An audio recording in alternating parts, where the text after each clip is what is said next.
From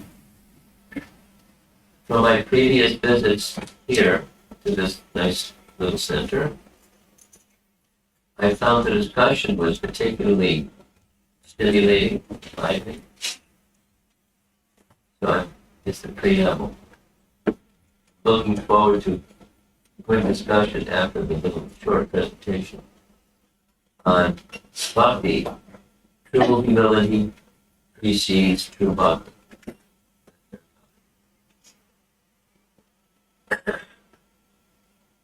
Is anybody here that's new, like super new?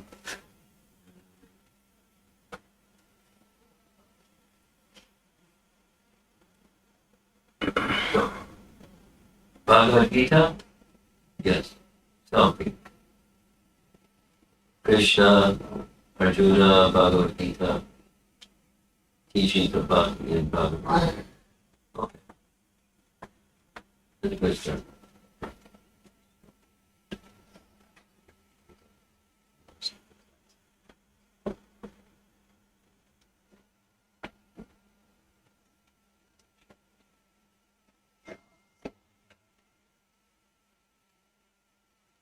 To understand Bhakti, very naturally, to understand Bhakti, one would want to hear from Rupa Goswami.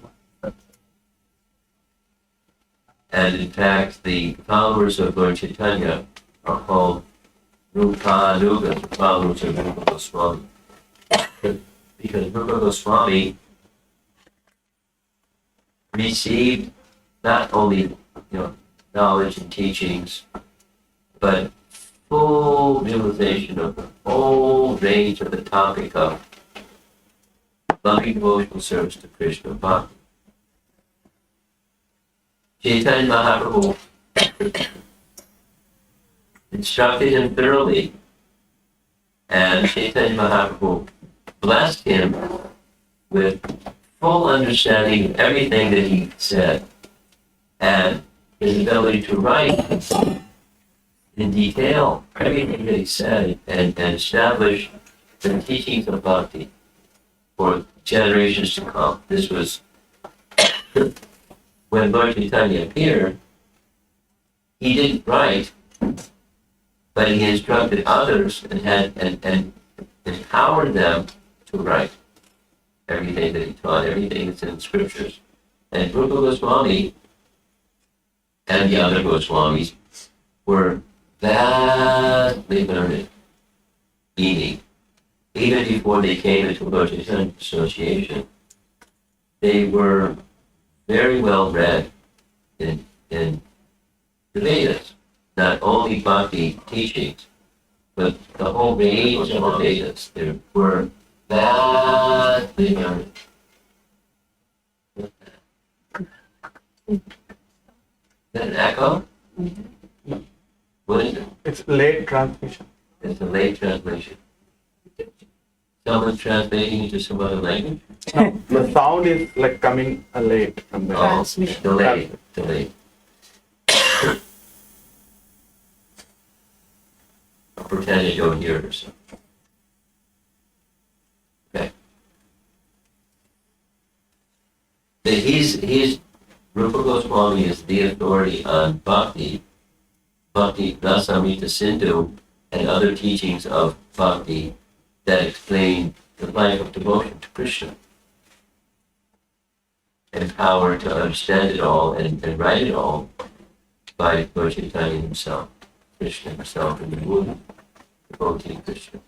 So, true humility precedes true Bhakti. Now, in Rupa Goswami's teachings, what he indicates is that Shraddha, in the beginning, there's Shraddha, and then with the association of devotees, then Bhakti starts to manifest itself. Bhajana Kriya. So this sequence. Adau Shraddha, Tata, Sadhusanga, Bhajana Kriya, etc. And it continues going higher and higher and further in the devotional line. So in Rupa Goswami's writings, there's a preliminary faith. But preliminary faith, what does that mean? It's very simple. Preliminary faith means there's a reality that's much bigger than this. The phenomenal world, not just Jersey City, but the whole of material creation. Much, much, much more prominent, much more significant than anything that's of this world.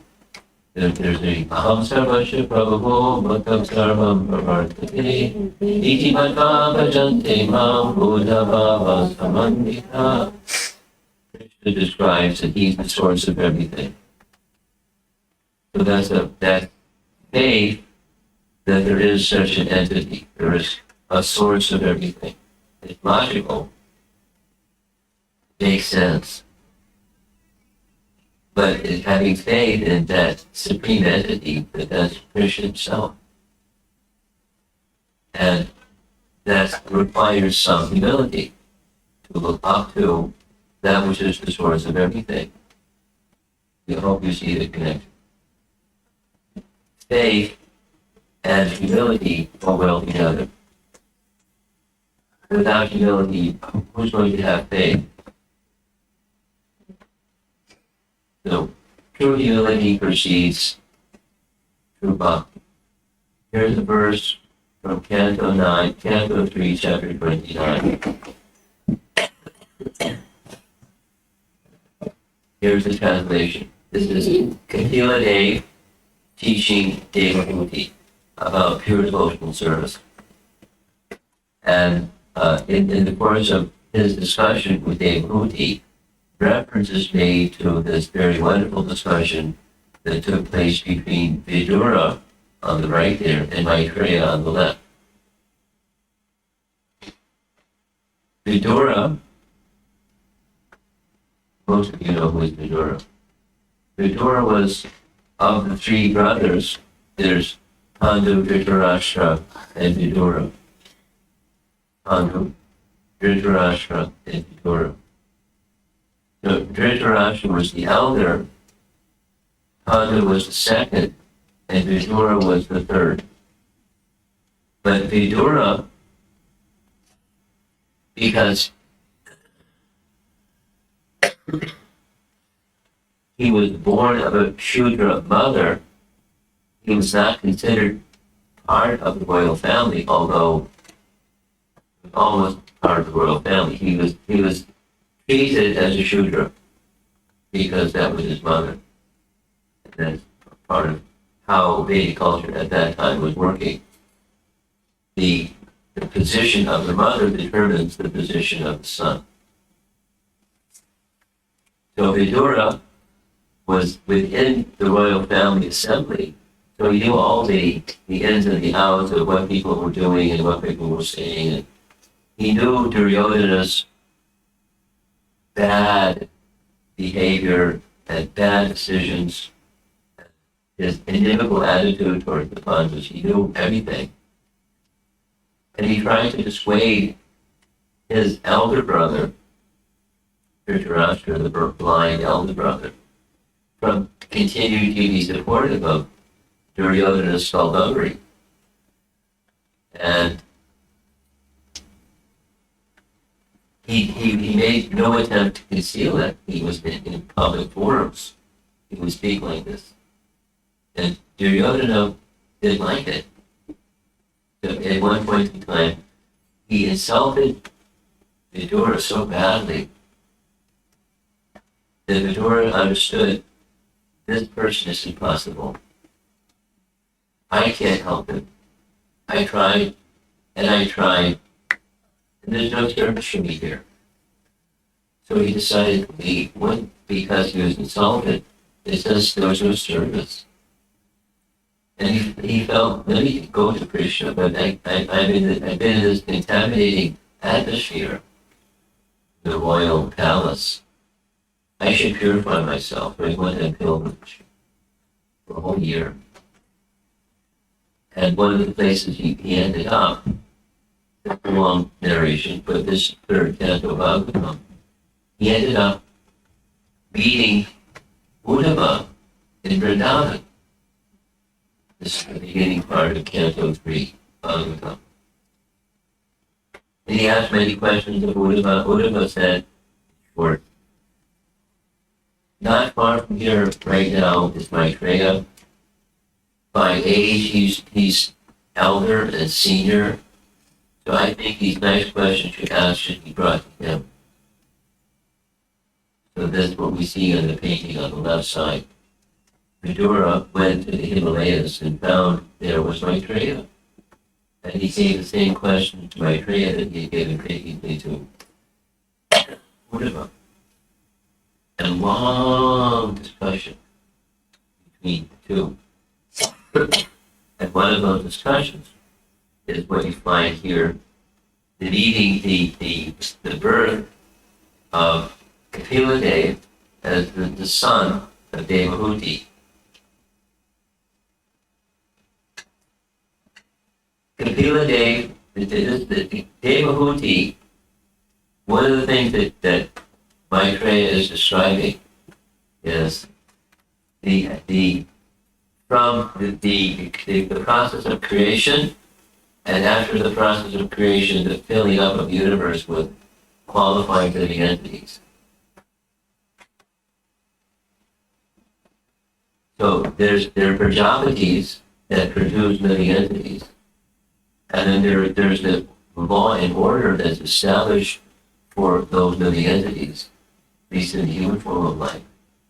By Manu, the first of the 14 Manus was Swayambhu. This is just history that's described in the third canto. And Swayambhu Manu had 3 daughters.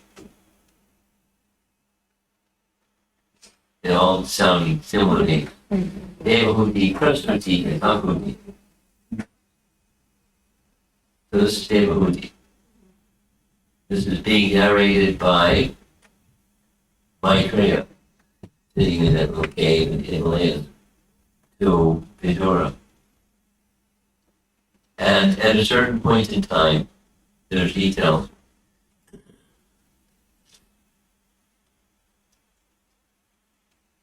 She, Devahuti, had the privilege of selecting her husband because she was from a royal family. So she wanted very much to marry Karnamuni. Karnamuni was a self-realized soul. She's a queen. She's not an ascetic. And he was an ascetic. So, with the sanction of her father, the request was made by Karnamuni to accept my daughter in marriage. Manu, speaking to Karnamuni. Karnamuni said, yeah, but he said, I'll accept your daughter in marriage, but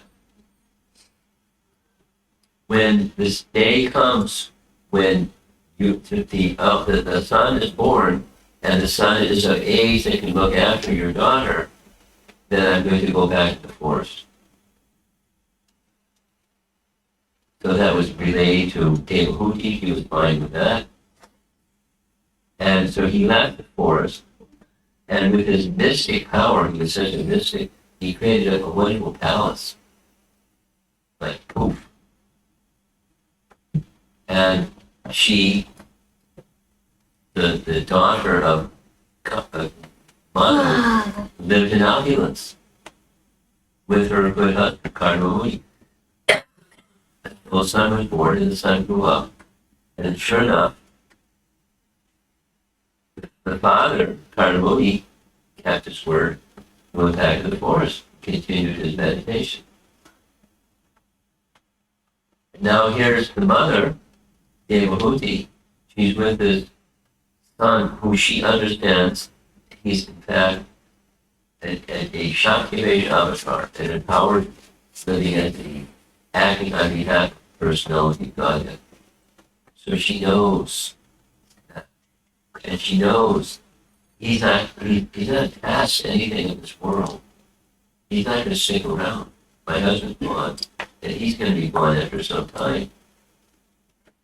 And she did not with great anxiety, but anticipating that could happen. She presents a number of very important questions, like spiritual questions.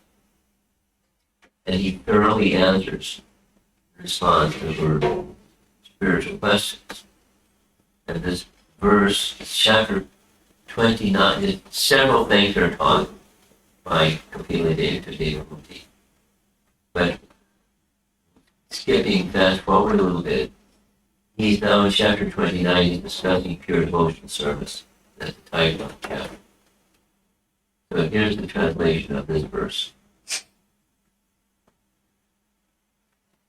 A devotee should always try to hear about spiritual matters and should always utilize his time to chant the holy name of the Lord. Now remember, this is Sakya Yuga. We're not living in Sakya Yuga anymore. This is Kali Yuga, the Dark Age. Well, way back when in Sakya Yuga, this is primary teaching. Hear about spiritual matters. Always utilize time in chanting the holy name. His behavior should be always straightforward and simple. And although he is not envious, but friendly to everyone, he should avoid the company of persons who are not spiritually advanced. Same picture, the same scene. So now we're going to move to Bhagavad Gita, where the same idea as being spoken by Krishna to Arjuna. Amanit Bhagavatam Vidmam. There's characteristic or qualities, lakshana, of a brahmana. And here's two, the first two in the list. Humility and pridelessness. Amanitvam and Dampitvam. So Krishna's teaching Arjuna the process of yoga, and the characteristics of one who becomes a practitioner of yoga is naturally they become endowed with more of goodness qualities, and good qualities that are like those qualities found in the demigods. Versus Bhagavatam, he's like this. So it's important for devotees, those who wish to go forward with their life in bhakti, to understand these are characteristics that in course of time in practicing bhakti, they should be humility and pridelessness. First two on the list, humility and pridelessness. Adam Vidvam. Chaitanya Mahaprabhu, you see picture on the left, in encouraging others to engage in the Sankirtan movement, he also speaks the same message, Trinad Api Surya Chaitanya. That one should be more humble than a blade of grass. Humble than a blade of grass. Meaning, even if a blade of grass is trampled upon, it doesn't protest. And Toror Evasi, more tolerant than a tree. It's not being taken. Oh, something back there, backstage. Yeah.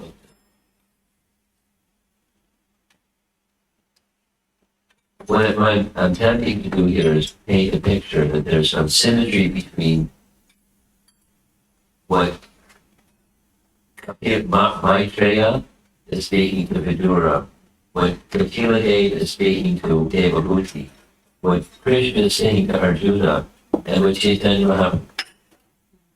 Bhakti is the goal, but it had to awaken Bhakti.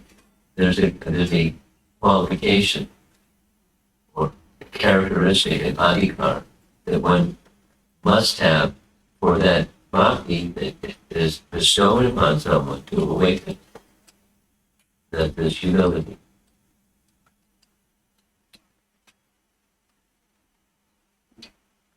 Chaitanya Mahaprabhu said this particular verse, raising my hands, I declare, everyone please hear me, string this verse on thread of the holy name, and wear it on your neck for continuous remembrance.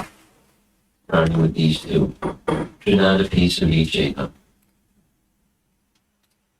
Or humble, meditative breath, more tolerant energy.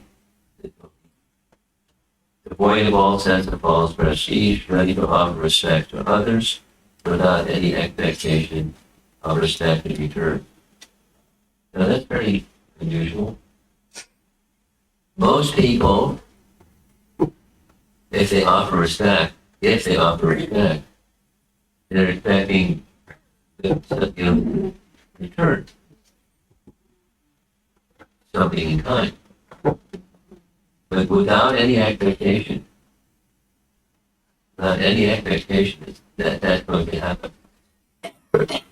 Continuing in by nature, continuing to offer respect to others without any expectation in return. That is to say, the person who is being pleased is Krishna. At least that's the meditation, the attempt. When Krishna is pleased, then that's my satisfaction. And I don't need something else.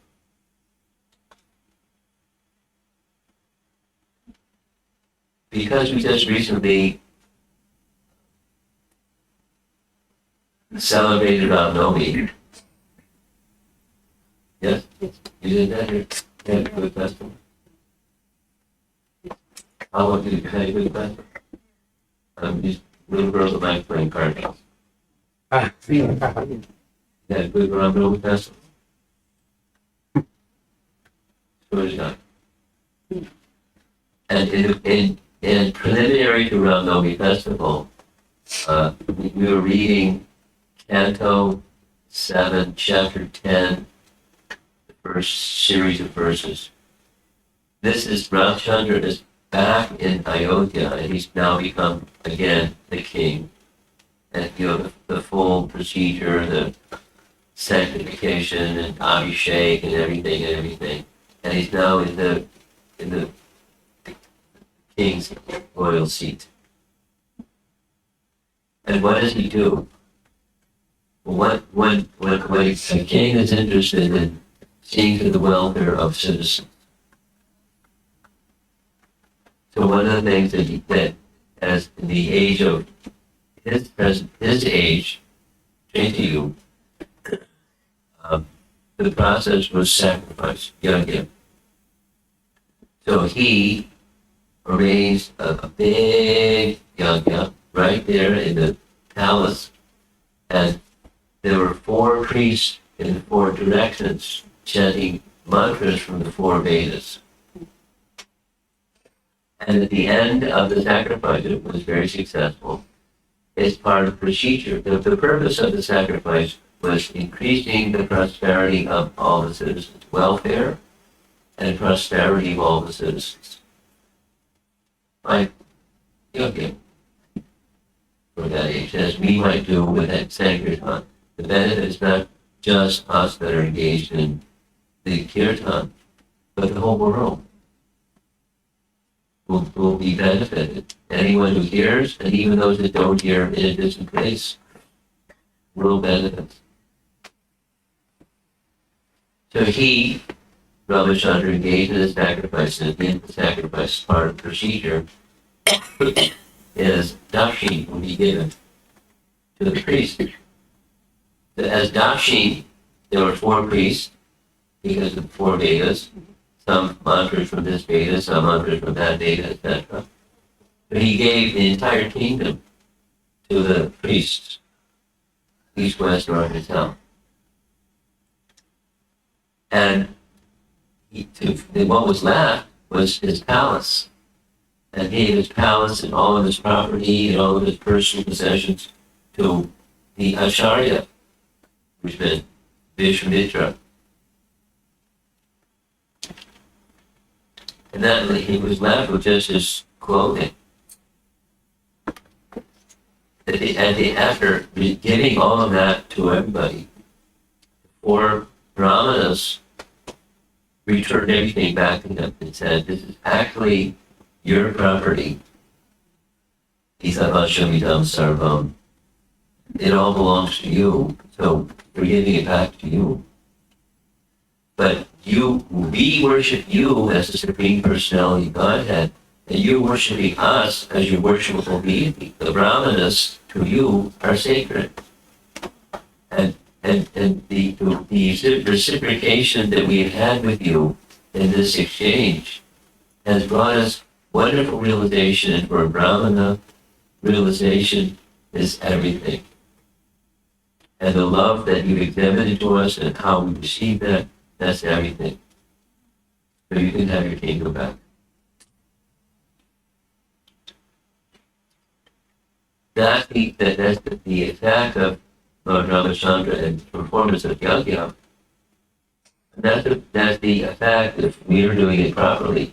When something, we have kirtan, and we engage in glorification of the name and the personality of God that is being named, there's purification.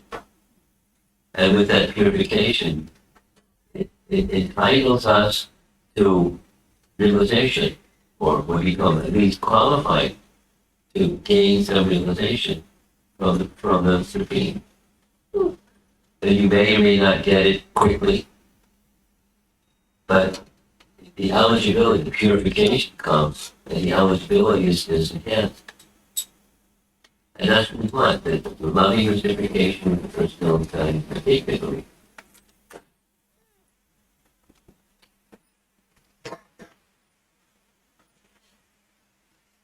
Particularly understanding more of the personality, the Supreme Personality of Godhead, through that process of purification and elevation of consciousness. So this humility phrase that's given in the third verse of Shikshastika is a very important part. I want to embellish this a little bit. These are deities that if you went, how many here have been to Vrindavan?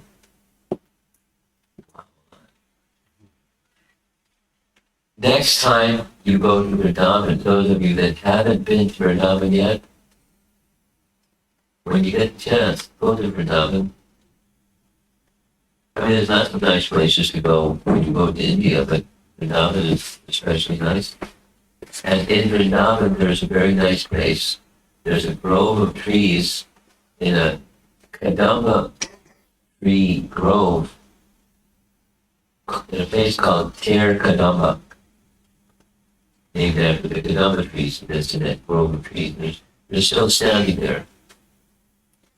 And there's a place, with the photograph you see is deities that are inside. When you go to Kadamba, kind of have to, there's a little path, and you follow the path, you go inside, and over on the left side, there's an altar. These are the deities on the altar, Krishna Balaram. Krishna Balaram deities, because this was the place where Krishna and Balaram would perform their duties every day. Kadamba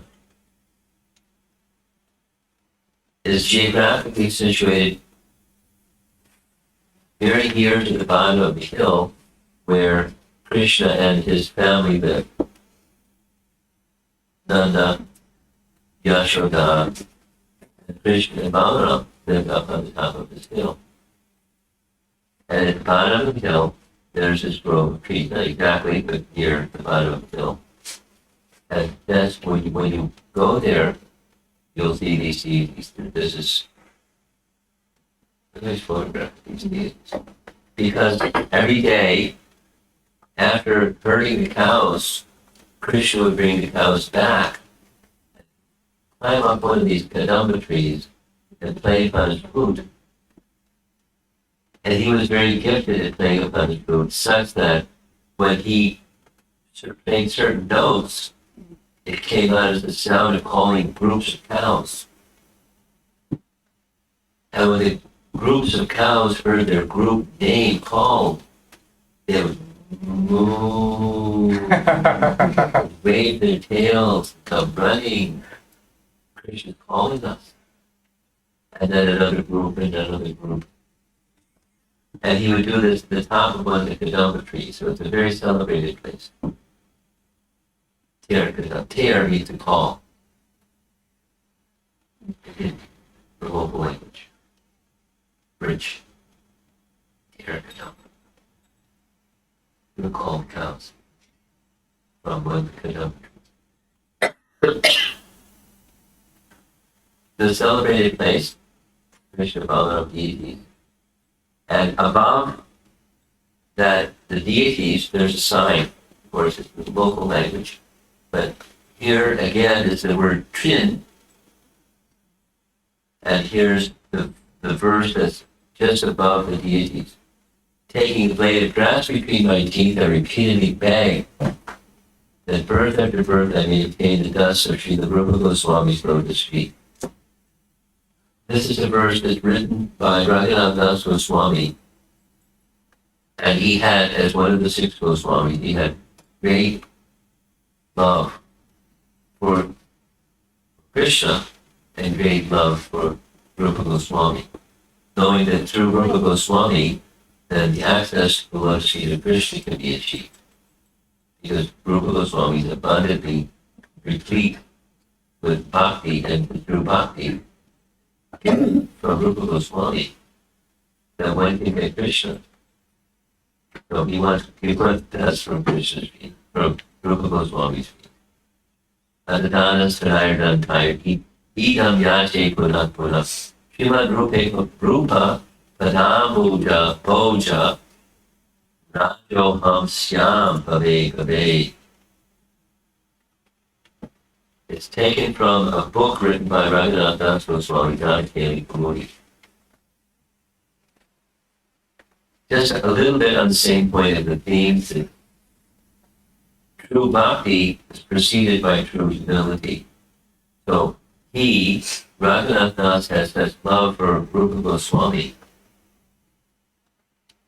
that one time he, Raghunath Das Goswami, was feeling very sad, transcendental sadness from feelings of the separation of Radha and Krishna when Krishna had left Vrindavan.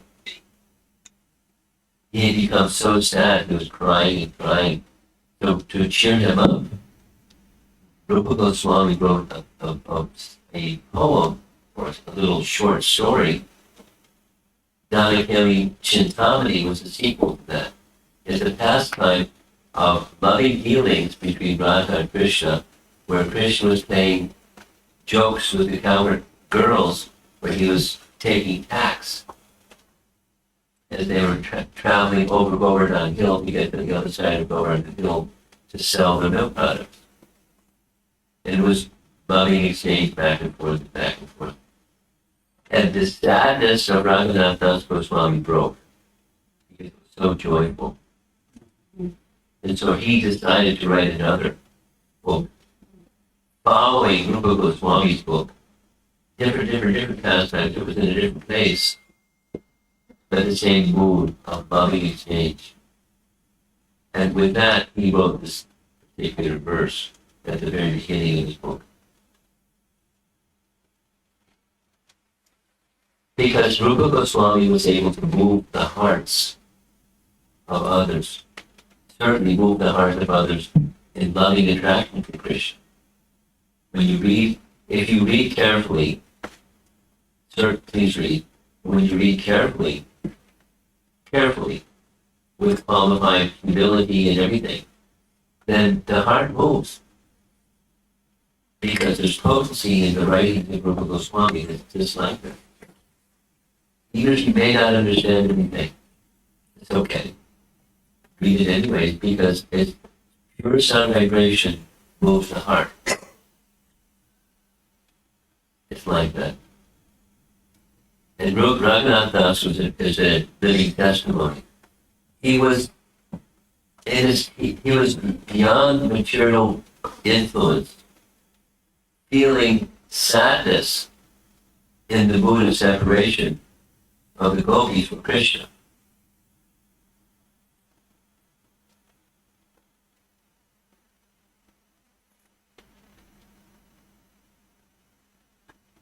I'm pausing because geographically you're not so far away from Gita. Yeah. Correct? Yeah. Well, here's a little advertisement.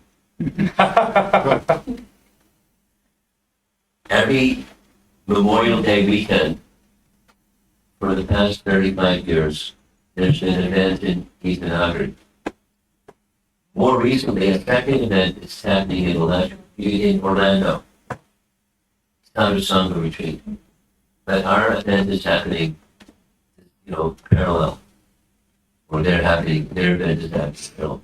But this year, it's Hari Parsha Prabhu, who's an amazing speaker, he chose the topic as Krishna in brunch. And knowing what his topic is and his style of speaking, my topic is going to be the Pura.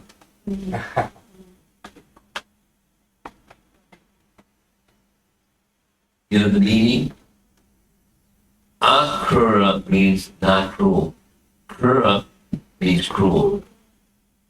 He's misnamed.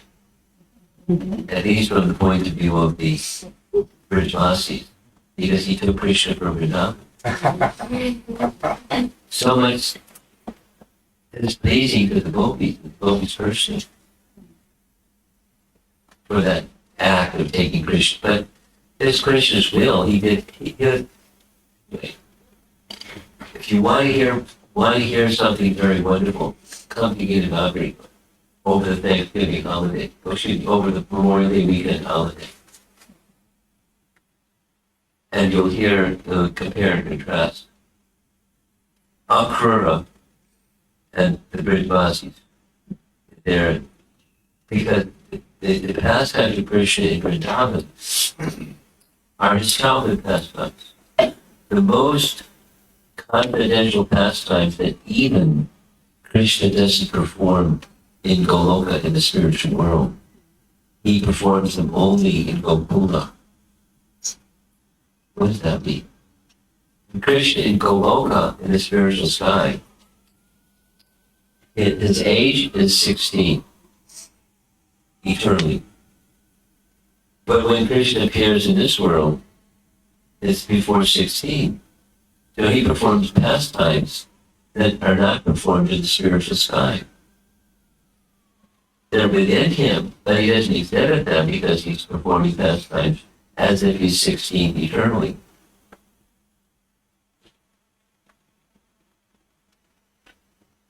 Mystery. Are there demons in Vrindavan? Are there demons in Goloka? There's another explanation of, and the answer is no, but there's no demons in Vrindavan, no demons in Goloka, but there's demons in this realm. Krishna has a mother and father, and he is born of Vasudeva and Devaki, and then becomes the foster child of Vasudeva, of Nanda and Yashoda. Etc., etc. Putana, and many pastimes. The rasa dance with the gopis, it doesn't exist in Goloka. Because it's performed when Krishna is just 11 years old.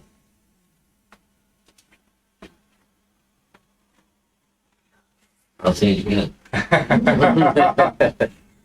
The rasa, Krishna is taken from Vrindavan by chariot method by a Krura when he's 11 years, 4 months, according to Vishnu Thakur. He's not even in the puberty phase yet. He's having lots of it, because when he appears in the person's house Kamsa, his forearm Vishnu form. And then they both parents ask him, please assume a childlike form. Because when Kamsa hears Vishnu has appeared, he'll come and try to kill you. You can't kill Vishnu. Assuming a childlike form, he's not going to pick. But maybe we can hide you. It's emotional, it's devotional. It's not rational. But Krishna can do any of those things. When he's 3 years old, he can play a flute, like a master flutist, etc., etc., etc. You'll please come to Gita Nagari over the Morgan weekend. You'll hear any fascinating things about Krishna's pastimes of Vrindavan from a real connoisseur. And then the contrasting, one to take Krishna from Vrindavan. Not cool.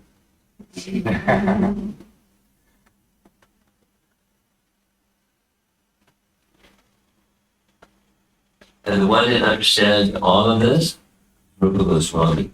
And the one who is an intimate devotee of Rupa Goswami is Raghunath Goswami. And Raghunath Goswami also writes very, very, very elevated literature. Not necessarily esoteric, but describing the platform of Raga Bhakti.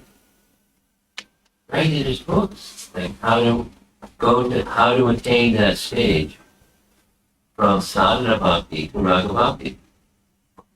Would you like to know? Read his writing of Raghunath Goswami.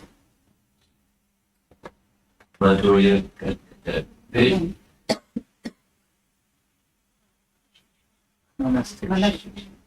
Yes, Manashiksha. Manashiksha.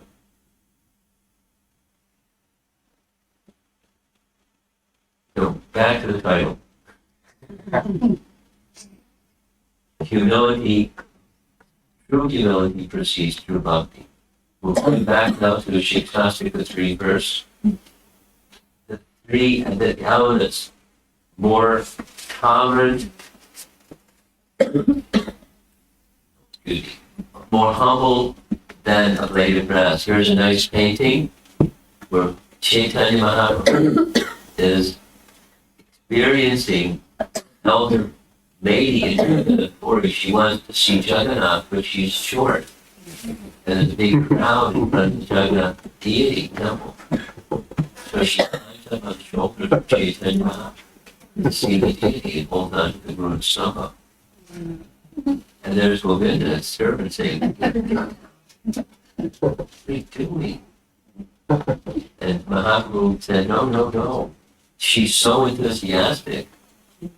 If only I had such enthusiasm, then I could also become a lover of Krishna. Lower than a downtrodden blade of grass. The painting on the right is Sanatana Goswami with a blade of grass in his teeth, clasping the lotus feet of Chaitanya Mahaprabhu, petitioning Chaitanya Mahaprabhu to explain to him, who am I? And why must I undergo the threefold mysteries of Krishna life? Sanatana Goswami was by birth and by his education and training, highly elevated Brahmana, and etc., etc., etc. He was the prime minister in the government of Nawab Hussain Shah. He was a highly placed person, very person, and he left it to come as a mendicant to live at the feet of Chaitanya Mahaprabhu when they asked him, who am I? That's all. True humility proceeds through bhakti. And why is it that I am forced to suffer the threefold miseries of material existence? In Vrindavan, those of you that get the good fortune to visit Vrindavan, This is a scene that you'll see many places. This is in Parikrama around Govardhan Hill. On one side, there's Govardhan Hill, and some devotees, like this fellow, they take 108 rocks, and by their feet on one end, they keep the rocks.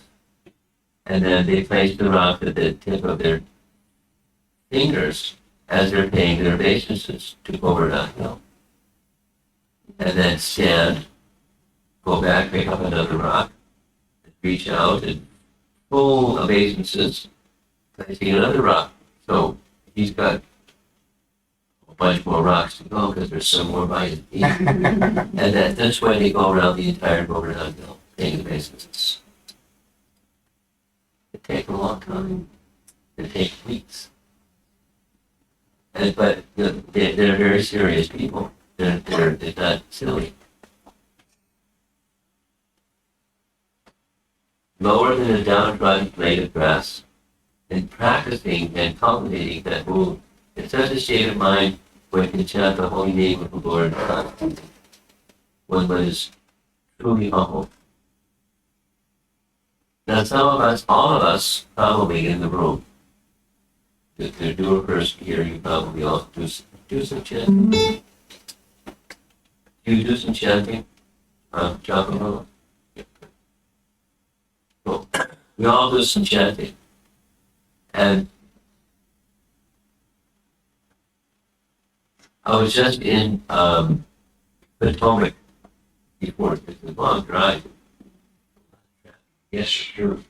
We go from Potomac to Jersey City. But when we're in Potomac, the temple president there, her name is Anandradhavan, she asked one devotee 4 times a year, please conduct a program in the temple. Anyone can come, everyone's invited, and we'll encourage people to chant 64 rounds a day. In that 4 times a year event. So his name is Mahamantra. He's like, yeah. So, to try chanting 64 rounds one time. And it can be a challenge to the mind, not to the tongue, but to the mind. Because, we're not used to that. 16 is fine, or whatever your practice is that you maintain, fine. But 64, that's difficult for some. But in such a state of mind, we can chant the holy name of the Lord constantly. So this is our process, very, very simply expressed, the Hare Krishna Maha Mantra, and to enter into the mood of chanting constantly, it takes true humility. Namaha.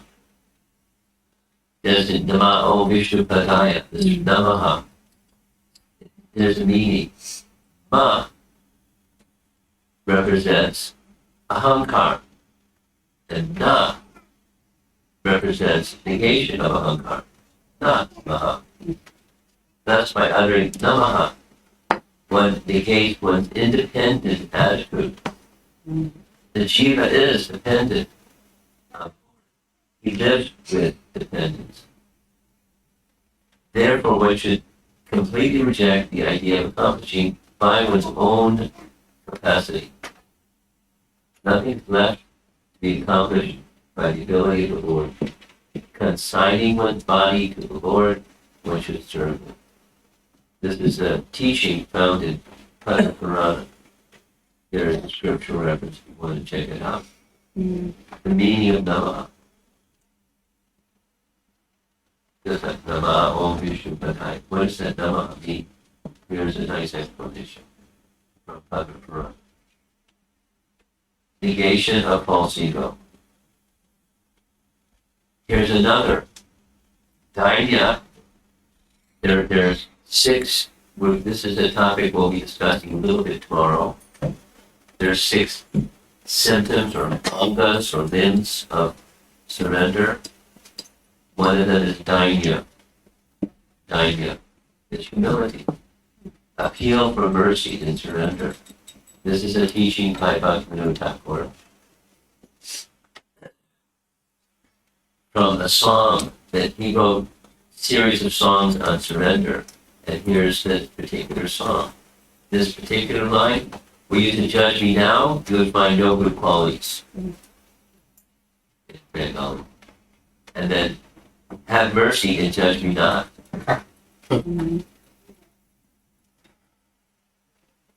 Speaking to the personality of Godhead, appealing for mercy, but you'll find good qualities within thee. But anyway, don't judge me for not having good qualities. Tapapada pankaja, sindhu paito, cause me to drink the honey of your lotus feet, and thereby deliver this Bhakti Vinod. So he, Bhakti Vinod, is also, super gifted person. And magistrate, high court judge during the British rule, which was never done. But he was so gifted, they made him the high court judge in Jagannath Puri, a holy place. And while there, he wrote devotional books. That was his calling. Similarly, here's a nice painting of Rupa and Sanatan. Their temples in the background. And they lived very humbly, they dressed very simply. Most elevated was simple living, I think, in perfection.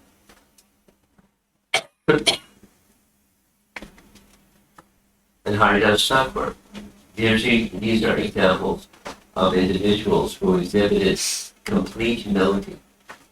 He, born in a Muslim family, yet honored by Chaitanya Mahaprabhu as the Acharya of the chanting of the holy name. The very process that he came to give was given in an honorific way to Haridas Thakur. This is, of course, the Murti of Haridas Thakur found in Jagannath Puri. Now, a little bit you're going to end because it's time. Many of you know already the story of Ekalavya. Ekalavya was a prince, but he was the son of a tribalman. So Ekalavya, requested to become a disciple, a student of Dronacharya. And Dronacharya refused, because you're not qualified. What did Ekalavya do? He was told no, but he said yes. So what he did was, he made a murti, as you see in this painting, a murti of Dronacharya, and worshipped the murti of Dronacharya, and became a super skilled archer without the training of Dronacharya. And one time the Pandavas were in the forest and they saw this dog that was barking, making a big nuisance. And then all of a sudden this dog came running by with 5 arrows in its mouth. And like, where did that come from? Because Arjuna had been given this benediction by Dronacharya, there will not be one greater than you in archery skill. You're such a wonderful student and disciple. So Arjuna went back to Dronacharya. What happened? There's a skill that I don't have. So Dronacharya wanted to meet this archer, and he recognized that's this fellow that I said I would take as a student because he wasn't qualified. And he works, so in the background you see there's a murti of Dronacharya. So he worshipped the murti of Dronacharya. He says, very well, you've developed the skills by worshiping me. Now I have the right to ask for dakshina. Yeah. So what the dakshina I want is your right thumb. Mm. So immediately he cut off his right thumb. And with his right thumb gone, he couldn't fire any arrows anymore. That would be an Ekalavy's skills. So skills that come about without humility and submission are impermanent, not only because of Ekalavya, but just it's the very nature of material existence. That's when this Bhaktisiddhanta Saraswati Thakur told elaborately this story of Ekalavya. And Narottam here? I think you had to step out. Okay. Yeah. If you remind him to remind me, or maybe someone else can do this. Dynity? You here? Just send me a text message, then I'll send to Narottam the Bhaktisiddhanta's teaching about Ekalavya. And the message is, don't try to develop skills on your own without humility, without submission. Because it can be very dangerous. You can get something, perhaps not. But it's not sustainable, it's not substantial. True humility proceeds through bhakti. True bhakti is very powerful. Without humility, it's not going to, true bhakti isn't going to happen. Something will happen, but not true bhakti. Okay, I've gone way past my time. You've been very patient. No, it's got up last one. Thank you. My apologies for talking to you. Let's see if there's some comments or questions. Yes. Hare Krishna Maharaj. Hare Please Krishna. accept sincere obeisance and Go ahead. Thank you so much for your association again. It's always some of the other lessons, those footprint that you leave behind every time you hear. Maharaj, the subject of humility is quite intense if you think of it. And most of us are not conditioned, or in fact, us human beings are not conditioned to remain truly humble.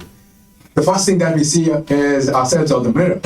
The first picture, the first person that we observe on an image is of ourselves. Right? And very often we consider ourselves as the doer, as the source, as the center. And Very familiar. yeah. So how do you, what advice, everyone has a starting point. What advice would you have for people of various, starting points around how do they cultivate bhakti? How to start? How to start, with true humility, which is will translate into bhakti. Look up. And when you look up, then you can see luminaries and wise people and qualified people vastly superior to you. And you look up and then become an assistant, hear from, and render service unto those persons. That's the starting point. If one is, the opposite type of personality, they're very proud, etc., they don't look up. They look down. And others are less than me and judging and maybe not speaking, but in their mind too. That's the contamination part of material existence. And you have to let go by looking up and seeing persons that actually have vastly superior qualities. Start with our acharyas. First, that's a good start. It's easy to look up. And those persons that are close followers of those acharyas, they live according to their teachings. Those persons we can also look up to. and then hear from and be. It's just being in the mood and the mission of those individuals.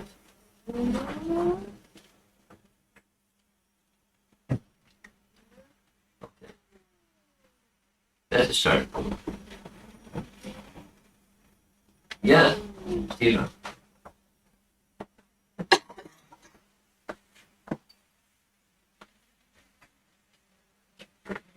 I was appreciating the flow of the presentation, the way you took us through. Your voice is not come through so. I was appreciating the flow of the presentation, like you took us through the humility of Devahuti, Maitreya, then Sanatana Goswami. Yeah. So many personalities.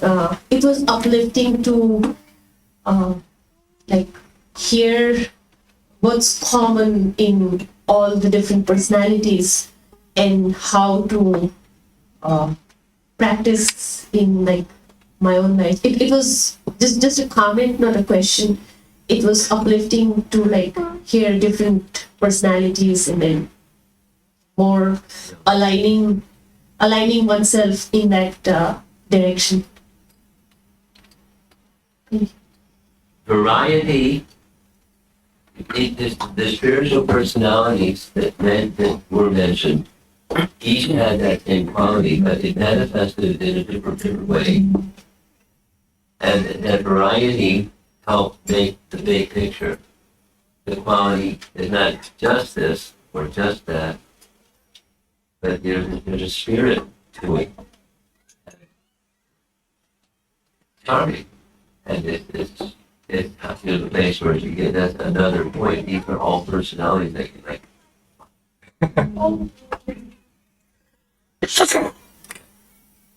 Yes, I'm thinking.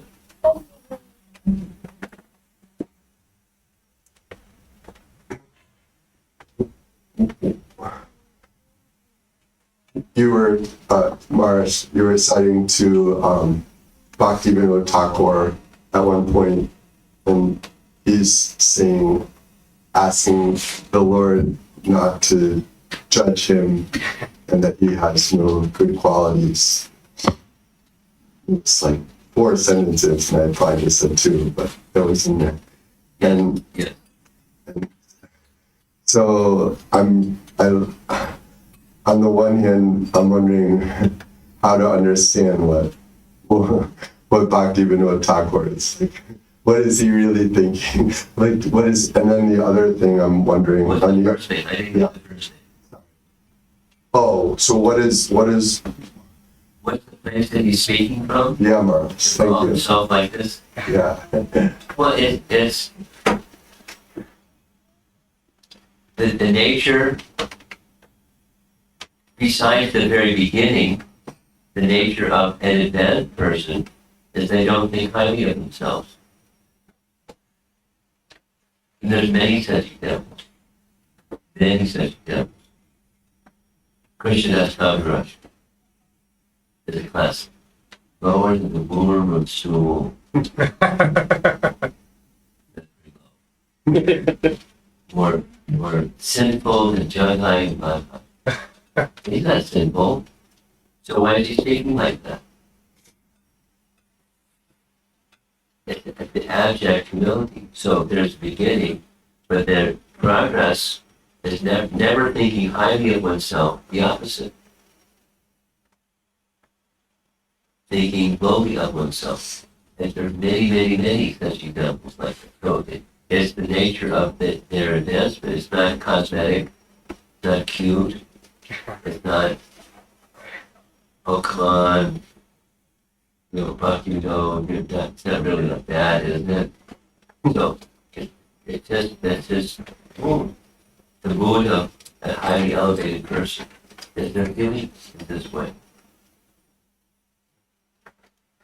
They're telling us something about us, right? We're not feeling that way. Whatever we're feeling, we're not feeling those feelings. They're just not, it's not painted on, it's not cosmetic. They're feeling it, what their heart is. He's revealing his heart. Prahlad, Rupa, these great personalities, they don't feel highly about themselves. They take a position of preaching or teaching, but they don't think highly of themselves. One of the persons that feel the demigods are pushing forward, they're the ones qualified, not these. Look at these. Like this, that, the other. So, it's humility that's intrinsic in an elevated soul. To become elevated and in an elevated position. In between. Thank you. Okay, your second question. I think the answer to your first question covered my second. Okay.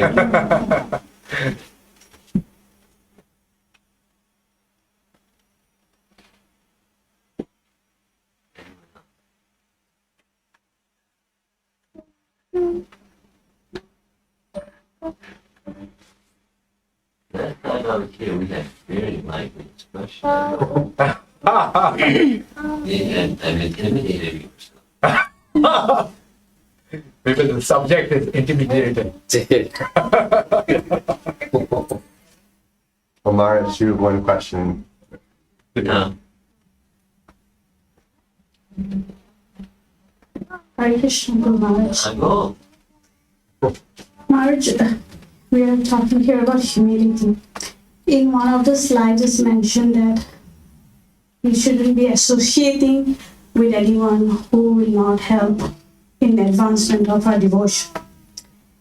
And that thought always comes to me, and then I become more judgmental and I try to think. Speak slowly. Um, And then, Yes. When I'm thinking that, okay, if I associate with this person, I'm not developing in my devotion, kind of like judging the person.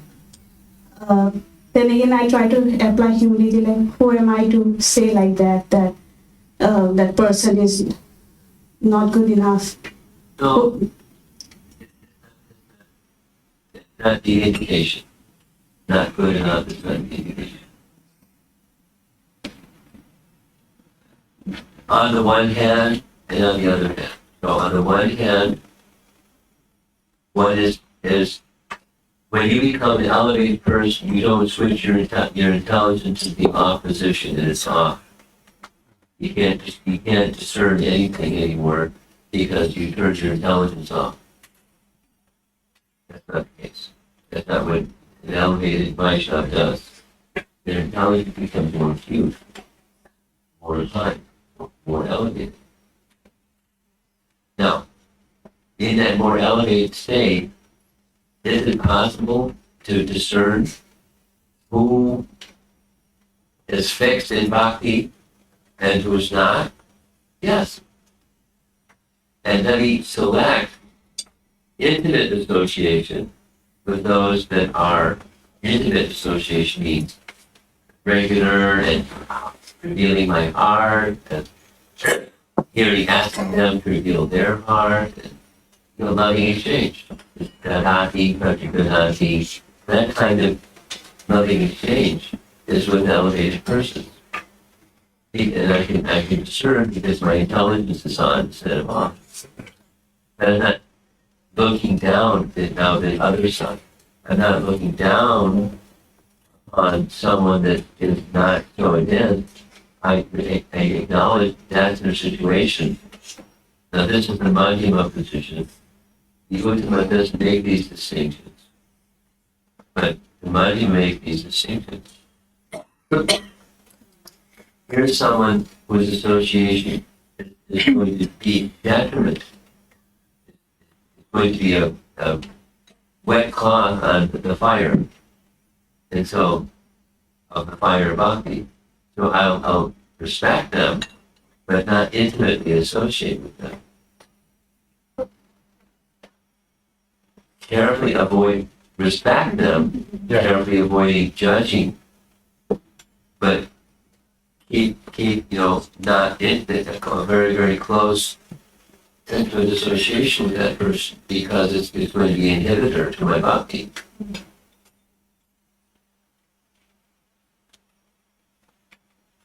Okay, and now, the most advanced, the Uttama, doesn't make such distinctions. However, the Uttama must, if what the Uttama is going to preach, they must come to the down to the level where they make such distinctions and avoid what Prahlad was doing. We get in the association of sons of Asuras. He's identifying them that way. Your mom and dad, they're, buddies. With Ranikashipu, he's the king of demons. You're their sons. But you're not like them. So, he's in the Uttama position. Prahlad. We're not. So we have to be cautious, unlike Prahlad.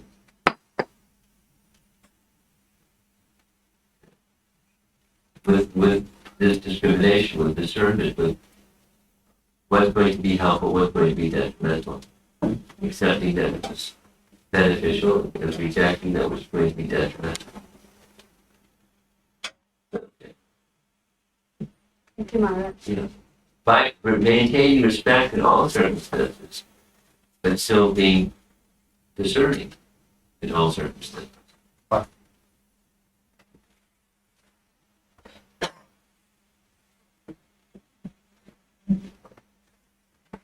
Hare Krishna Maharaj. I know. Humility is something I understand, and also bhakti, but sometimes I get clouded and I don't consistently apply that. So, is it, even the chanting can be impacted. So, consistently chanting is one thing I do, but what more I can do so that I could be consistent? Because consistency is the key, right? I said it before, and I don't mind it all repeating it. Find someone that's wholesome. Look up to them. Appreciate their wholesomeness. And try to do some service for them.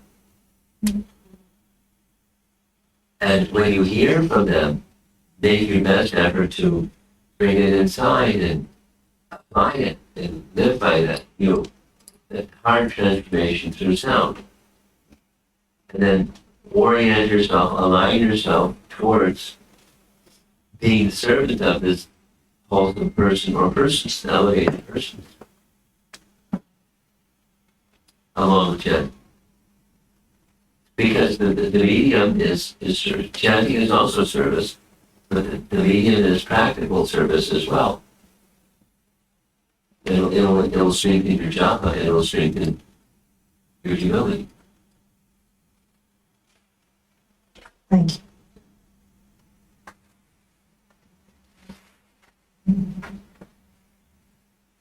Up front. You get the last question, okay? Maharaj? Last question. Maharaj, just a clarification. Being a innocent and non-violent does not qualify a person to be humble, right? Because just thinking about this, sometimes we hear that Arjuna is very humble, but Krishna induced him to fight. But outside by yeah, maybe you can. Well, because Krishna wanted. He switched channels to what Krishna wants.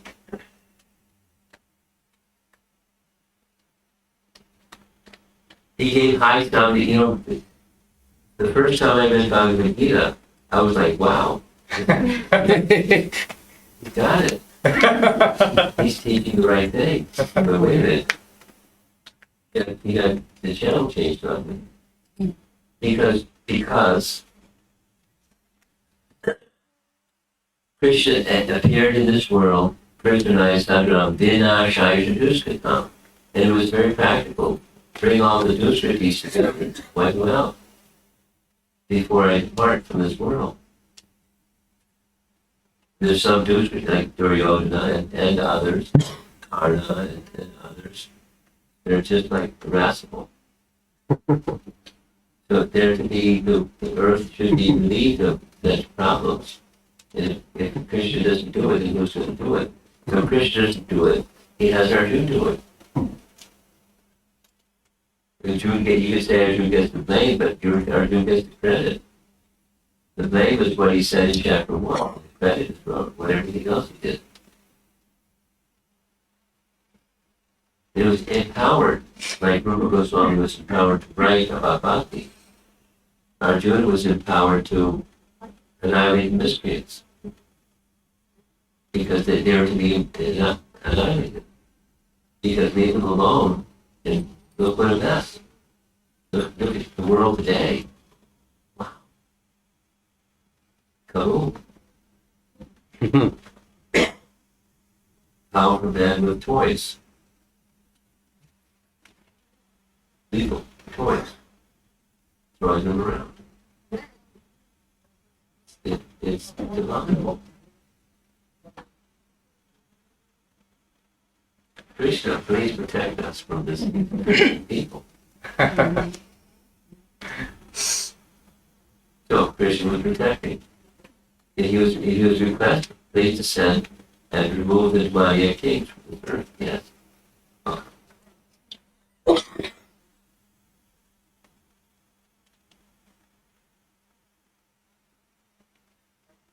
Did that answer your question? Yes, it was. The principle changed based upon what Krishna wanted.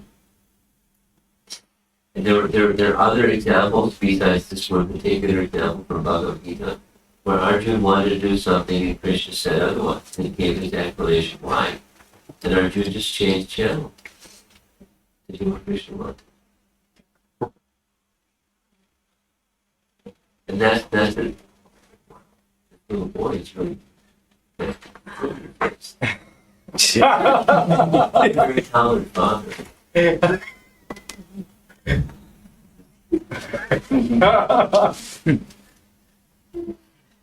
get an A for tolerance.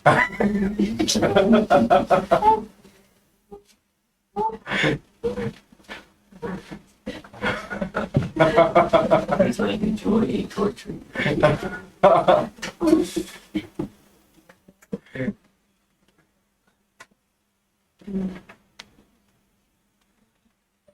When something is applied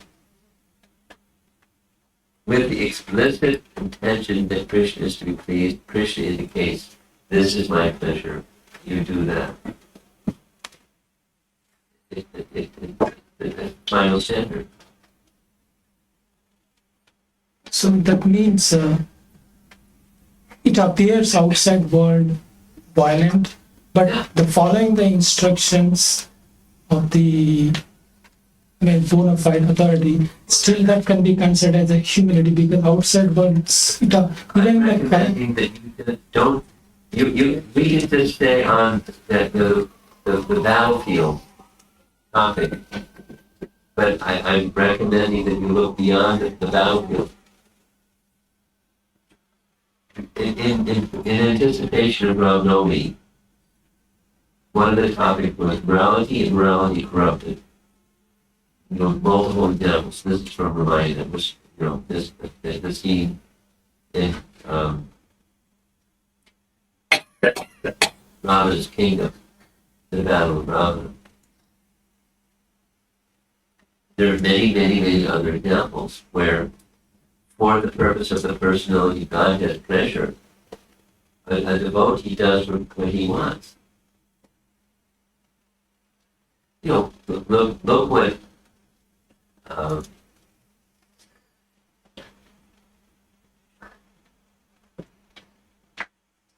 nobody.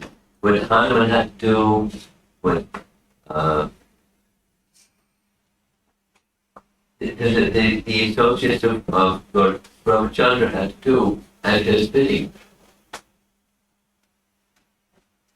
Take Sati to the forest.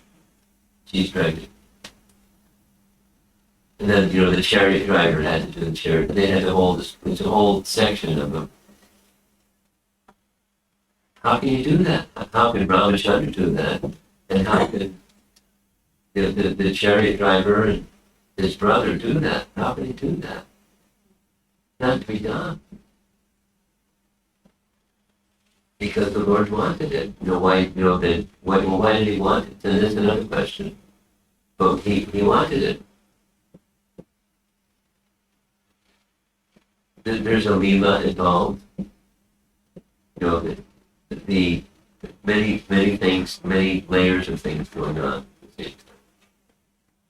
But so you can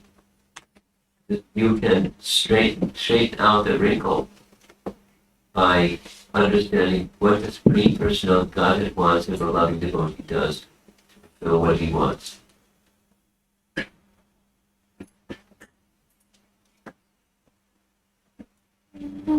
There's many. We're